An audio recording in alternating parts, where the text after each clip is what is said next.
अच्छा जी, अगला क्वेश्चन देखिए, if a particle of mass capital M splits into three equal daughter nuclei and delta m is the mass defect,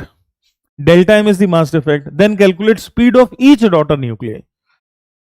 diagram से भी कर सकते हैं, बिल्कुल अलिम रिजवी डायग्राम से बिल्कुल कर सकते हैं, बिल्कुल कर सकते हैं, क्यों नहीं कर सकते, बिल्कुल कर सकते हैं, 10 आ जाएगा, गिन के बता सकते हैं, वो भी बिल्कुल सही तरीका है।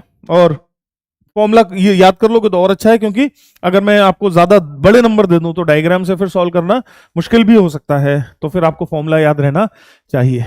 तो भैया particle of mass M rest पर था, है ना, तो फिर इनिशियल मोमेंटम क्या था इसका, 0, और 3 बराबर बराबर मास के इक्वल डॉटर न्यूक्लियाई में स्प्लिट हो गया। तो ये बिल्कुल मुश्किल नहीं है समझना कि वो जो तीनों भाई हैं, वो जो तीनों डॉटर हैं, वो एक दूसरे से 120 डिग्री के एंगल पर टूट के भागेंगे, एक दूसरे से 120 डिग्री के एंगल पर भागेंगे। वो जो 3 लोग हैं, है ना, वो जो 3 लोग हैं, वो 3 लोग म्यूचुअली 120 डिग्री का एंगल बनाते हुए भागेंगे। क्या आप मेरी बात समझ पा रहे हैं, क्या आप मेरी बात समझ पा रहे हैं? ये जो स्प्लिटिंग होगी और इसमें जो 3 डॉटर बनेंगी, ये 3 डॉटर इक्वल स्पीड लेकर 120 के एंगल, एक दूसरे से 120 का एंगल बनाते हुए जाएंगे। ऐसा क्यों होगा, ऐसा क्यों होगा, ऐसा क्यों होगा भाई साहब? ऐसा इसलिए होगा क्योंकि इनिशियल मोमेंटम 0 था, इनिशियल मोमेंटम 0 था। ये कैपिटल एम मास के भाई साहब रेस्ट पर थे, ये कैपिटल एम मास का जो ओरिजिनल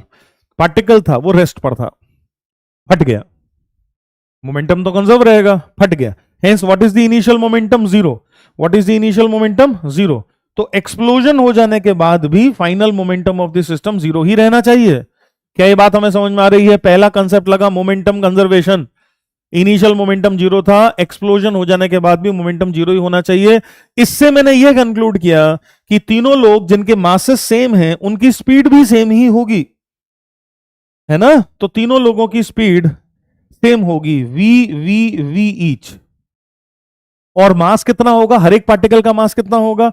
अगर अगर अगर डेल्टा एम मास डिफेक्ट है तो इसका मतलब डेल्टा एम एनर्जी या डेल्टा एम के करस्पॉन्डिंग एनर्जी तो कन्वर्ट हो गई, जो इनकी काइनेटिक एनर्जी बनी। तो अब मास बचा कितना है, m minus delta M, m minus delta M, और क्या m minus delta M by 3, this would be the mass of each daughter, this would be the mass of each daughter।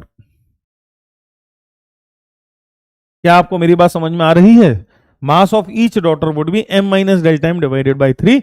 और अब हम क्या करेंगे, अब हम एनर्जी की इक्वेशन लिखेंगे कि भैया जो एनर्जी रिलीज हुई, अगर हम ये मान लें कि रिलीज्ड एनर्जी जो कि होगी delta M into C square, अगर ये रिलीज्ड एनर्जी पूरी की पूरी तीनों की काइनेटिक एनर्जी में कन्वर्ट हो गई है, तो this should be equal to 3 times of half into mass m minus delta M divided by 3 into V का स्क्वायर। ये क्वेश्चन बनेगी। I hope everyone is understanding.